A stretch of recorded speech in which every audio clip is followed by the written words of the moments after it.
Hello everyone, it's been a while and today I want to share one of my fragrance oil testing videos with you. I personally don't think there is enough information on how well specific fragrance oils work in CP soap, so hopefully some of you might find this helpful. Of course, a lot of factors play a part when testing, but an overall idea of trace, discoloration and retention of fragrance I think can be really useful. So let me know if you'd like to see more of these videos. So first of all, I have my document to record my findings. I appreciate there are various ways of testing and documenting. I can only share what I personally found useful. I have the fragrance oils listed here along the left. I've given them individual numbers. Then I check on fluidity straight away, how they respond after about a minute and at about 5 minutes, all rough measurements here, and how they discolor the same day as well as over a longer period of time. And then, of course, right on the right-hand side, you see I am going to check for the fragrance retention over a longer period of time. The oils by themselves already have slightly different colours. You can see two in particular here. They're quite yellow, but that does not mean that these soaps in the end will actually be more brown or yellow or tanned compared to others. You will need to check the documentation, check for example, the vanillin content, because that will have an impact on how brown your soap may turn. So that is something to really look out for, and only testing will give you the true results. My soap base is also 50% fluid and 50% solid oils. So when I talk about my trace, obviously if your recipe is quite different, it can have an impact on your trace as well. The document and the bottles, as you can see, they've all got numbers on them, and I've written them on my testers as well. And I've already measured out for 3% of fragrance oil in each one of these pots. Now, let's talk about the importance of the fragrance oil and how they can have, what kind of impact they can have on your finished soap. I have these two pots here that I made a long time ago. They both contain the exact same soap recipe. The only difference was the fragrance oil, and you can already see the stark contrast here. This one on the right turned really dark. It also thickened up the trace, whereas the one on the left was really light. So the only difference here was the fragrance oil. So now we've got everything here, so let's get started. I do have those little stirrers. They came with some lip balm tins, so they are really quite useful here for my testing. And obviously I do have to stir in my fragrance oil really well, and I need to make sure that I don't mix the stirrers in different pots, so I get true results and don't mix one fragrance oil into another pot. My mix here is at a light trace. It's slightly bubbly at the top here right now. That's my troublesome blender that I have.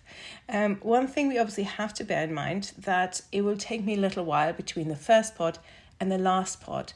So by the time I reach the last pot, my mix here will already have thickened slightly because obviously time has passed, it's cooled down, etc. So let's start with number 1. This is Geisha Spring. I'll add all the fragrance oil names to my listing, so if you want to look up any of them, you can. Now this one stirs in really nicely, really well. It stays very thin. This is exactly what I'm hoping for, and obviously I've done a little bit of research in advance to kind of avoid the ones that turn into soap on a stick straight away. So for now, this one gets a double tick for me. I'm happy with that. Number 2, moving on to this, is Luscious Coconut, and it's a fragrance I was really keen to have for the summer. Something coconutty, nice, so I'd love to use it. Here, quite quickly becomes apparent it gets a little bit lumpy. It gets these kind of rice corn thickening bits, and I have my suspicions this is not gonna make the final cut, but we'll give it a chance for now. Looking back to number 1, you can see it's thickening up. Now, it's not really a problem. It's not too thick, depending on what you want to be doing with your soap. If you go for simple design, it's fine. But if you want to do nice, thin swirls like I like to do, this one is not going to be that great. So I'll just add a note here. Now, we want to be moving on to number 3. This one is called Heather. It's such a beautiful smell. Really have my hopes high for this one here. And it does stir in really nicely. I'm happy with this. So, for now, it does get my double tick here. And I'm really hoping it stays this nice and fluid. Having a quick look at number 2. Yes, well, it does get lumpy. I don't know if you can see this. There is like little rice corns in there. for me, that's a no-go. It's never going to look great. Number 1 again is thickening up a little bit more. But yeah, this one's not out of the race just yet. Now let's move on to number 4. I have forever been searching for a nice fragrance oil of watermelon. Again, it's a nice summer smell. And I have yet to find one that doesn't either thicken up trace or completely lose its fragrance. So yeah, we're testing 2 different ones today. This is the first watermelon one, a summer fragrance. And, so far it stirs in well. It's quite promising. You can see it's really fluid. So that's a good one for now. Quickly looking at number 3, it's still super fluid. So this is my perfect kind of fragrance oil. This is what I'm after. Number 2, well, what more can I say on this one here in a minute? You shall see. Let me just put those ticks here. Number 2 is just gone too lumpy. It's not great. It's a no-go for me already. Doesn't matter whether it contains but retains the fragrance. It's not good. It's not going to happen. Let's move on to number 5. This one's called White Tea. And again, out of the bottle, I really like the smell. We have to bear in mind that sometimes the fragrances straight out of the bottle are quite different to what they actually smell like in the soap or any other product in the end. But this one, again, it blends in nicely, stirs nicely. Look how thin and runny it is. So again, for me right now, this is another perfect one and will definitely stay in the running here. Looking back quickly here over the last 2, and they do remain quite nice and fluid, so I'm really happy with them. I will keep those on my list of perfect ones to keep using. You could do nice designs, nice thin swirls with this. Now number 5, you can see I've just given a little tap just to check, and actually look, sadly, really annoyingly, it is already thickening up more for me, which is, for nice thin designs is a no-go. But yeah, let's move on to another fragrance oil. It's another watermelon one. Like I said, I'm really, really keen to have one, and I've not been happy with any of the previous ones I've tested so far. So fingers crossed for this one. First thoughts, it blends in really nicely. It feels absolutely fine. So fingers crossed. It does get my double tick here for now. Number 5, whoops. There we go. That's your soap on the stick. Again, just on a little tester. But this is not good for what I have in mind. Number 4 remains nice and fluid, as does number 3 though. So those 2 really stand out, number 3 and number 4. But number 2, that's our ricey bit, just going over this quickly. That's a no-go. Such a shame. I love that fragrance. Never mind. Moving swiftly on to number 7. This one is called Tropicana. It's again another fragrance oil for summer soaps. It stirs in nicely. I have a feeling it's slightly, just ever so slightly thickening up a little bit. But this, we have to bear in mind, could now also be due to the soap mix cooling down a bit more and time just having passed. But for now, it does get my double tick. Bear in mind, these are my very first testers. Number 6, I'm just quickly checking. Yes, it's okay.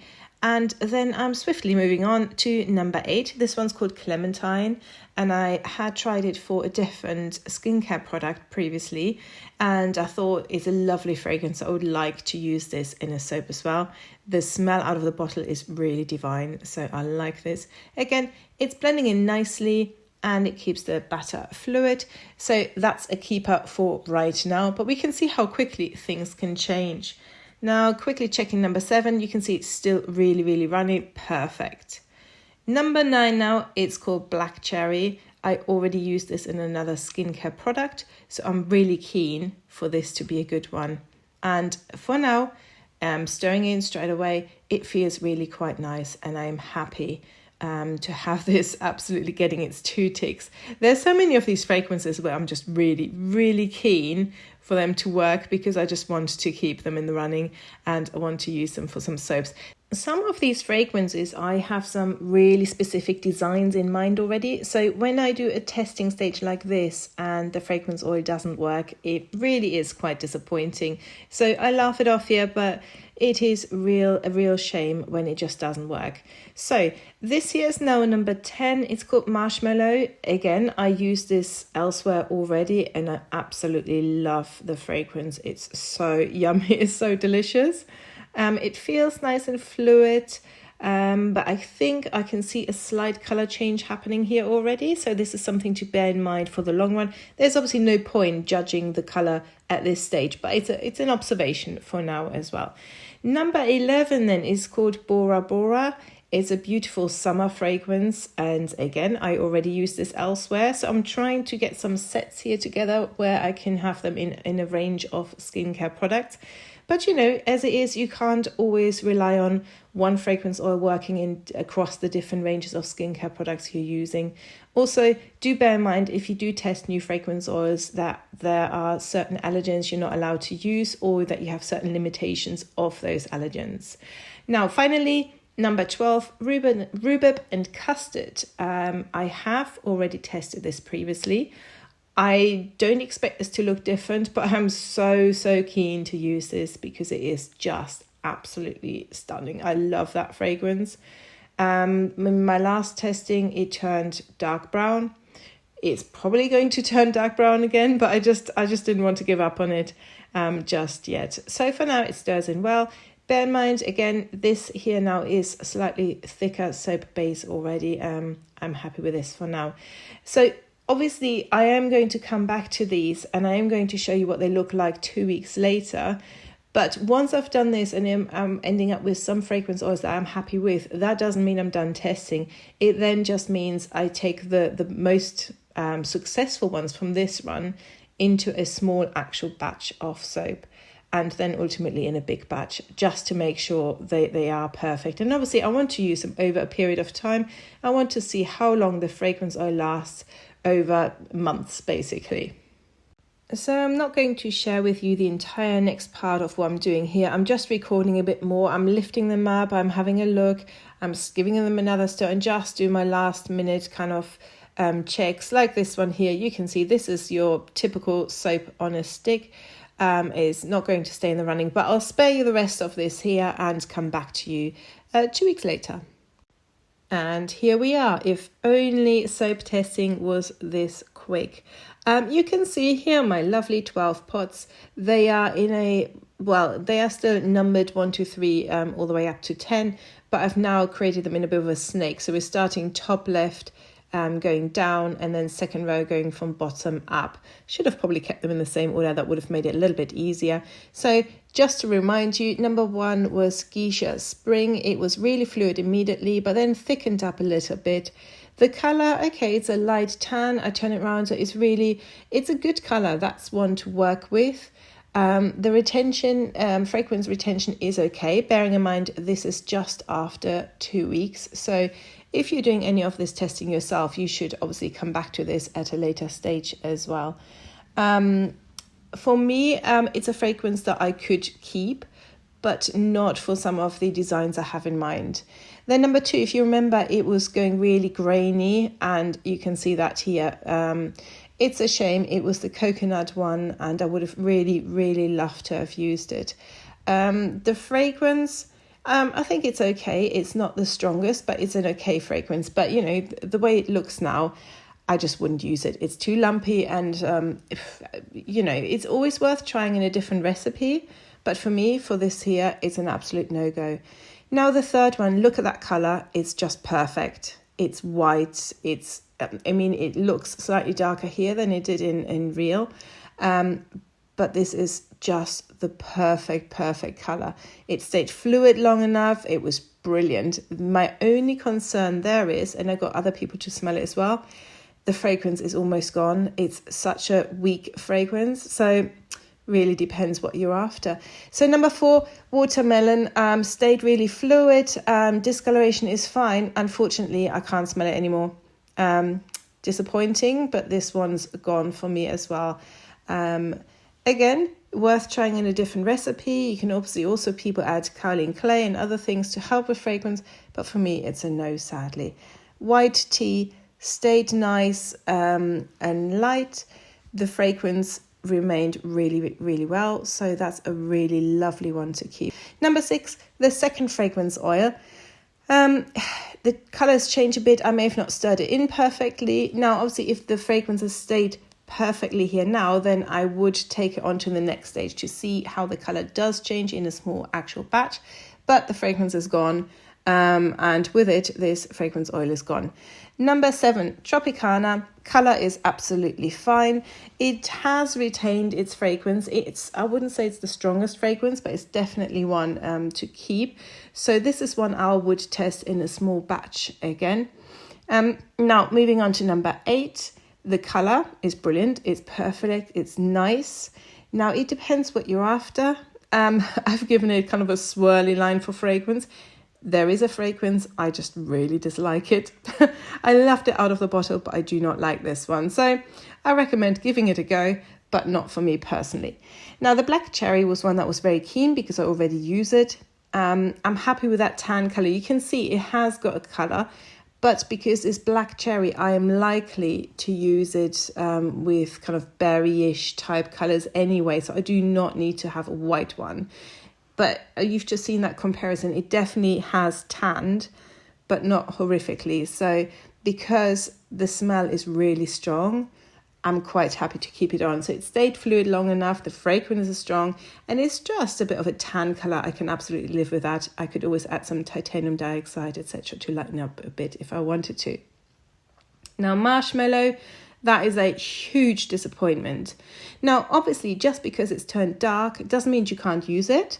The fragrance has stayed on all right. But for me, marshmallow needs to be light colours. And for that reason, I would not use this in a soap. That's just my personal preference. But for me, marshmallow has to be whitish, maybe pinkish, the typical marshmallow kind of colours. Number 11, the Bora Bora, the kind of summer fragrance, fruity, beachy fragrance. I don't even know how to describe it. I'm rubbish at describing them. There is some fragrance. For me, it's not strong enough. So I would dismiss it for now, possibly come back another time. And then finally, the rhubarb and custard, as I mentioned before, it did this last time. You can see it's kind of gone dark around the outside, and I have really tried to stir really well. So obviously, if I wanted to, I could now put that in a small batch where I can be certain that the fragrance oil is mixing properly. But it's a dark colour, and I don't want dark brown soap or any kind of other darker colour for my soaps there. So I will dismiss this one as well. So these are my 12 ones there. There are 3 or 4 that I would absolutely now go and take on to the next stage, put them in a small batch and test them. There have been a few disappointments. There are some that kept the colours, well, actually most of them, apart from the 2, kept their colours really nicely. They're light. And if you're not after some complicated design, you're not trying to do an ombre, or you try to do, really thin swirls, then some of the ones that thicken up more are absolutely fine. And then also it depends how strong a fragrance you're after. Just obviously bear in mind, this was only 2 weeks. And if the fragrance is already faded after 2 weeks, then what does that mean in the long run? But that's it for now. So thank you very much for watching. I hope you enjoyed it. Bye.